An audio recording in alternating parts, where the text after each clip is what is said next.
Hi there, Sanbonani, Molweni. Welcome to Fix Channel. For you here, please subscribe before the end of the video. If returning, thank you for love and support. I appreciate you. Guys, today le video le kade ngangilindile lo suku ukuthi mase sifika ku over 3 million or 3 million views ngizosho ukuthi ngiyabonga angiqedi. Ngiyabonga into ende, ngiyabonga into esuke KZN yofika eCape Town. Ngiyabonga ukungisupporta, ngiyabonga futhi nalabo abanye abengilungisa la okudinga ukuthi kulungise khona, because kubalekile ukuthi abantu babekulungisa unake. Enye into ke kuleyo kulungisa, mina ngiyakwazi ukubona ukuthi uyangilungisa, kodwa futhi ngiyakwazi ukubona noma mhlawumbe usuzama ukungi-undermine into efana naleyo. Ngiyabonga kakhulu guys, ngiyabonga futhi nakulaba abaphendula kule video engayenza ngoMayeni noMangwabe noBaba Mseleku, bathi hayi sihlala kusiZulu. Bengiwathola ama-comments bebuya abantu bethi hawu phela ukhuluma ngesiZulu, awazi ukuthi le platform inkulu kanganani, but kungisebenzela ukukhuluma ngesiZulu. Ngicabanga ukuthi ukukhuluma ngesiZulu nokusebenzisa lama-TV shows engikhuluma ngawo kwenze kwabalula. Yingakho-ke namhlanje siku-3 million views. Ngihlezi ngibona-ke la ku-YouTube abantu mase hlampe kukhona into abayi-celebrate-ayo, a milestone, English, a milestone, or hlampe kukhona-ke ngathini kufanele ukuthi ibe khona indlela yokuthi ngiyabonga. Nina nicabangani kube khona u-1000 otholwa omunye, or kube u-2000 sisi 500 a time? Angazi ukuthi ngiyayisaba izinto ezinjengalezo. Ngisabela ukuthi into efana naleyo fanele phela mangizokunika into enjalo ngibe nama-details akho. Yabo indlela izwe libheda ngayo, mina ngiyasaba nje ukuthi umuntu enginikeza ama-details akhe. Ngiyasaba. Bakhona befuna ukunginikeza ama-details abo nje ngaphambilini, bekunestory engasenza singagcina sengisidilitha ngoba indlela abantu baphendula ngayo. Ngasaba ukuthi omunye umuntu uzothi ngicela ungisize naludaba oluthile, kanti usesebenzisa mina ukulwa izimpi zakhe. Kulena-ke yokudlulisa ukubonga noma phela kungasiyo into enkulu, benicabangani? Ngikhetha abantu abawu-4 bathole 500 rand airtime, or kube mhlawumbe abawu-2 ube 1000 each? Nithini? Ngicela ningibonise. Or kube khona into esiyenzayo ukuze kube khona owinayo, noma ngizikhethele. Bakhona phela engingabakhetha mangifuna ukuba netiye, kodwa khona akukho fake ukuthi sozoqhamuka umuntu like engakaze ngize ngimbone mase kuba uyena othola leyo airtime, agcine kuba i-airtime. Kodwa kukhona engihlele ngimbona njalo, and mangibona ukuthi indlela aphawula ngayo lo siyahambisana, because ekuneni siyahleba ngabantu, kodwa kusho ukuthi manje masihleba ngabantu kusho ukuthi thina mhlambe asicabangi kahle, asinazo ezinye izinto ezizenzayo eceleni, into efana naleyo. Kukhona, kodwa nje ngintshele asingayeki imali yabelungu la. Naso sitholile ukuthi hayibo abanye kanti babhizi nje bakhuluma izigaxa kwasho kwacima kanjani, kanti kunemali yabelungu etholakalayo. Sathi ngeke, hase asithathe lonke lolulaka lethu esinalo ngabelungu silethelana, sikhuluma into encane noma ungakhuluma into engathishu. As long uzoyithola imali yokuthi uthenge ama-veg nama-fruits namafutha, impilo iqhubeke. Imali yokuthi ulungise lezi zinto ey'ncane zokuthi uyilungise, ofuna ukuyilungisa, ungazi ugcina usuthatha ilona yakho. Hawu, uthathe isithelo sakho uyodlala ngaso laphaya kubaba abadala, ungabi saba nesibindi. Kanti nje la mhlawumbe ukuthi udinga u-5000 ukulungisa into ethile, nayi lento esiyenzayo iyawufaka u-5000. Njengoba ngisho nje la ngangisebenza khona kwi-ofisi lahulumeni ngiyi-intern, bengithola 7500 eminyakeni edlule. Le engiyithola la idlula le engangiyenza ngaleso sikhathi ngenza umsebenzi engiwufundele. Uyabona-ke awucabange into enjalo mase uyenza ngokuyimisela.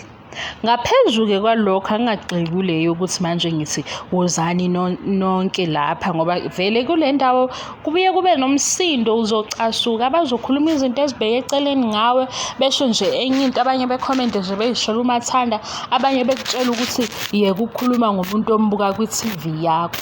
Uy'buze ukuthi hayibo kanjani, noma lona imenenja yakhe okukhuzayo ungazi ngoba phela umuntu uma evele ku-TV uvela ku-TV yakho. Ayikho i-TV eyimfihlo yokuthi nje njengoba enza le reality show futhi le reality show uzoyibuka nomndeni wakhe, uyenza ukuthi siyibuke thina. Kodwa manje noma kunjalo asibahlonipheki. Nayi-ke into bengithi mina akungabi ukuthi mhlambe uma ukuthi ngithi ikhona imali la ku-YouTube ngisho ukuthi ungenza i-YouTube channel kuphela. Ziningi izinto ongafunda usuphuma nazo la okwazi ukuyisebenzisa uqale something eceleni okuyibhizinisi uzakhe njengomuntu. Baningi futhi abantu engaze ngithi mina noma ungababheka ngoba mhlawumbe mayishiwa yimi ngingalethi evidence ngeke uzuyikholwe lento. Baningi abantu impilo yabo nje okuthe mazivalelwa i-COVID siya kwi-lockdown bahlala online bafuna izinto. Lezi zinto lezi bathatha babhala phansi balandela bahluleka baphinde bazama. Njengamanje banezinto abazidayisayo abafundiswe u-YouTube. Leli ndlela yokusebenza kunemisebenzi asebenayo, kunebhizinisi asebenalo seberejistile abalifundiswe u-YouTube. Ezinye izinto vele uzosithola la ku-YouTube zikusize. Esinye skill uzosifunda la ku-YouTube sikusize. Kodwa kulena-ke eyokuhleba neyama-TV shows ngoba mina ngiyayenza-ke kodwa angikho perfect futhi angakatholi imali engakanani. Sengisho nje ukuthi ungayithola imali yoko-6,000, 7,000, 10,000, 12, 15. Leyo mali leyo iyawenza umehluko lapha empilweni. Okubalulekile-ke nenhloso yevidiyo ukuthi ngiyabonga. Ngibonga into engapheli, ngiyabonga kakhulu, ngiyabonga i-support. Okwami ngihleze ngithi support ngoba leyo yokuthi mawuzongithatha as a follower or a fan izoxabana ngoba mhlawumbe ngelinye ilanga ngiyophambuka, mhlawumbe ngiphambuke kakhulu wena usunamahloni ukuthi hayibo fix. Lokho akusikho, usubanjwe ilento yokuthi uyi-follower, usuchoose ukuthi ube yi-follower. Yes, ngokwama-platforms a-social media kuthiwa i-follower, i-subscriber, i-fan, kodwa nje ngusisi nakwena ngumuntu njengakuwe ngizokwenza amaphutha kwesinye isikhathi, ngesinye isikhathi ngiyabhora, ngesinye isikhathi ngiyenye into, ngesinye isikhathi nje ngumsanganywana. Mhlawumbe wena-ke uhlangane naleyo video engisangana kuyona usuyophuma nokuthi ngeke ngiphinde ngibuye kule channel. Uyasangana lo, kanti angisangani, bengisangana kuleya video leyo. Ngelinye ilanga ufike kwenye ividiyo nje ngigudla nokuhleba uvele uthi lo idimoni, lo ohleba ngabantu kanje. Usuyophuma nalokho uy'tshela ukuthi ngidimoni kanti cha angihlebi ngalolo hlobo. Nami nje ngivukwe kuthiwa hayibo namhlanje kuyahlebwa-ke e-South Africa sihlebeni. Ngathi nami hayibo masihleba ezweni angihlebe-ke nami namhlanje. Futhi namhlanje into eyenziwayo ku-social media ukuhleba. Mase sengihlebe ngaqeda ngithi ekugcineni hayibo sibahlebe kodwa sibahlebe kancane. Lapho sengiqedile into efana naleyo. Kodwa ngiyabonga-ke bafethu, ngiyabonga bobhuti, sisi, mama, malume, gogo nomkhulu, ngiyabonga ingane zakwethu, ngiyabonga. Hayi sisizeni sitshontshe imali yabelungu. Futhi sina-ke asifani nabo, sintshontsha sibe ikhona into esiyenzayo. Angithi nje angingachazi ukuthi le platform isebenza kanjani. Uma ufuna ukwazi lokho wakhona amavidiyo achaza kangcono ukuthi lana into yakhona isebenzaphi nokuthi-ke mina njengofix imali ngiyitholaphi. Ayizwakali yona mayichazela umuntu, ayizwakali. Kodwa ngixoxele into engingayibuzanga, abangani bami sebeyizwa lento ngintshele sebethi hayibo phela siyabona ukuthi unama-views amaningi. Khona omunye nje ongithengele imagazine lana uthi phela mhlawumbe izokusiza uthole nokunye ozokuhleba ufunde iy'ndaba zabantu. Ethi hey, abangani bakhohlakele, umuntu usenza ukuthi sengithola imali encane seyangikhumbula. Ngiyadlala mina, hawu ngiyadlala bakwethu, sibhizi sonke. Abangani bazokukhumbula ngaleso sikhathi, ngesinye bangakukhumbuli, kodwa nawe ungathuli. Uyabo, uzoyitshela ukuthi umngani wakho ukuzibile, kanti naye Nkosi yami uyagowa, impilo yamgaqaza. Kanti wena uma umfonelile uthi hawu mngani uright, siyakhula phela ngesihlile silandelana. Abanye bazama imishado, bakhanda imishado, abanye-ke nje babhaqazwa imijolo, nathi yasibhaqaza. Manje yabo nje kuye kube khona leyo distance or leyo gap. Kodwa-ke ngoba nje sikhulile siyaku-understand-a lokho. Abanye baney'nkinga nomndeni yabo, nawe uney'nkinga nomndeni wakho. Kodwa ungabi nje umuntu ovele uzwe ngoba sekuthiwa ku-social media cut off, nawe usuyagijima ukhatha umngani. Awazi ukuthi mhlawumbe umngani uyakudinga ngaleso sikhathi. Mfonele uzwe ukuthi right, udlule. Umfisela okuhle, ngoba yabo ukufisela abantu okuhle ave kusebenza. Ukufisela abantu okuhle nokuba nomoya ohalela izinto ezinhle kakusebenzela. Kodwa wena nje mawuzohlezi utholakala endaweni la kunomona khona kukhulunywa izinto ezimbi, uyayikhanda-ke le character ebhedayo, uyayakha lento. Ngoba manje usuzofika la ku-YouTube ufise ngathi mina mangithe Isgaxa angize nje nento enkulu ngihlambalaza umuntu. Ngoba phela manje sekuyinto vele sigcwele ngakuwe ngaphakathi, usunomoya nje wokuthi Isgaxa uzokhuluma ngoma-K, usenzeni kuma-K. Uyabo, usulobu ulangazelele nje into enegative ngoba sewuyikhandile lento, sewuzenze lowo muntu lowo oyinto engaqondakali. Hhayi-ke bazalwane, ngiyabonga ngisho ukunimoshela isikhathi senu. Ayikho into engichaza njengalapho asuke umuntu waze wasimosha isikhathi sami, but une-option. Ngoba mina angeke ngize ngisho ngempela ukuthi uma ubuka i-YouTube video usebenzisa yiphi i-device or uyibuka kwifoni yakho. Yabo into engizama ukuya kuyona, noma ngabe ngitheni, mhlawumbe ngesithi iminitha elilodwa nje usowulalelile wathi yazi yanhlanhlatha lento la, uyishiye kanjalo.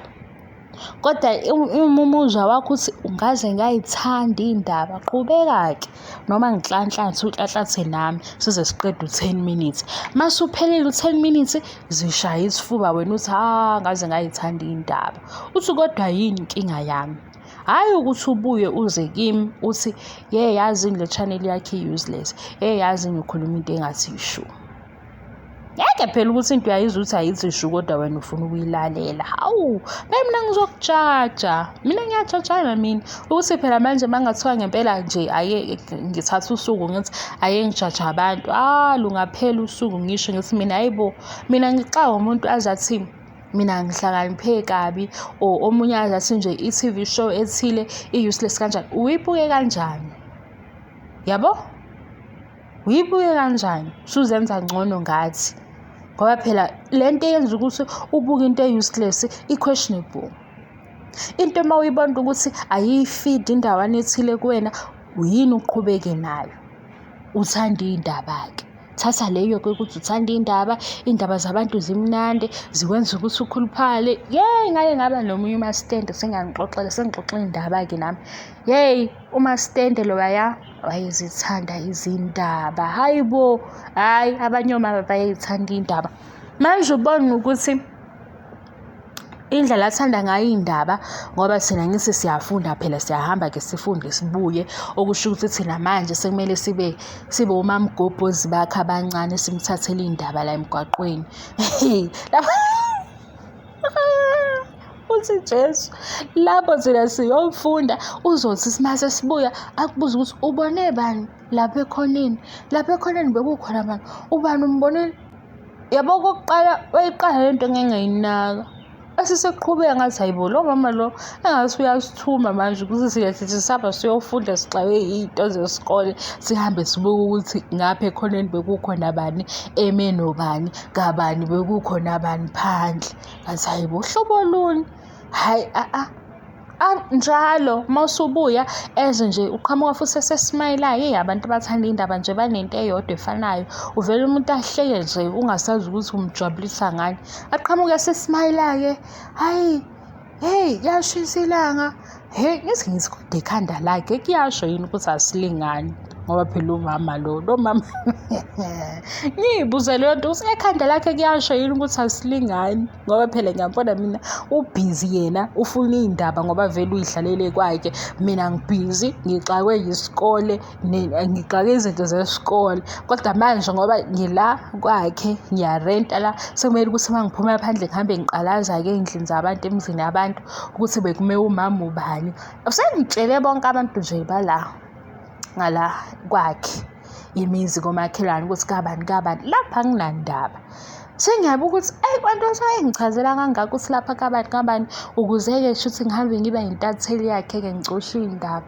Manje esikoleni ngizohambe ngilunguze ekhoneni ukuthi habe kukhona bani lapha esitolo, bekukhona bani. Mase ngibuya futhi hayi bayithanda-ke iy'ndaba leyo mama, ngabona sekulethi ngathi hayi bo, kanti ungacathi uyasithanda kanti uze iy'ndaba.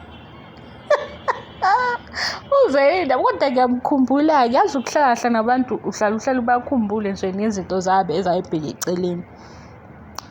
Na-ke guys, angithi liyambo lo mama lo wayethanda iy'ndaba, wayengeke-ke ethi-ke ngokuthanda kwakhe iy'ndaba masesola omunye umuntu, kube kuwuye uthanda iy'ndaba. Nawe-ke uya kubantu abahlebayo ngoba uthanda iy'ndaba. So mase behlebile wabona ukuthi lento abayihlebayo ayikho, zishaye wena isifuba ukuthi hayibo, kodwa yini inkinga yami? Uqhubeke-ke futhi uthande iy'ndaba mawuzithanda, mawubona ukuthi into embi uyeke. Ayiphelele lapho-ke into yenu-ke bantu abahle zithandwa. Ngathi nganibiza ngamagama amnandi nje namhlanje, indlela engijabule ngayo lo 3 million views. Hayibo, njalo 3 million views awusho ukuthi-ke senginemali eyizumbulu, kodwa mhlawumbe usho ukuthi siyaphambili, imali-ke izoba yizumbulu iyeza. Ma yabona sengithola imali eyizumbulu, zobe sengidelela-ke lapho, angayitholi eningi. Yikho ngisalokhu ngihlonipha, ngikhulume ngibuye ngiyikhuze. Mase ngithole eningi, shame. Mhlawumbe nje ngelinye ilanga ngiyovele ngidelete onke ama-comments nje kungonakali lutho ngoba senginemali eningi. Angahlanyela abantu bantu.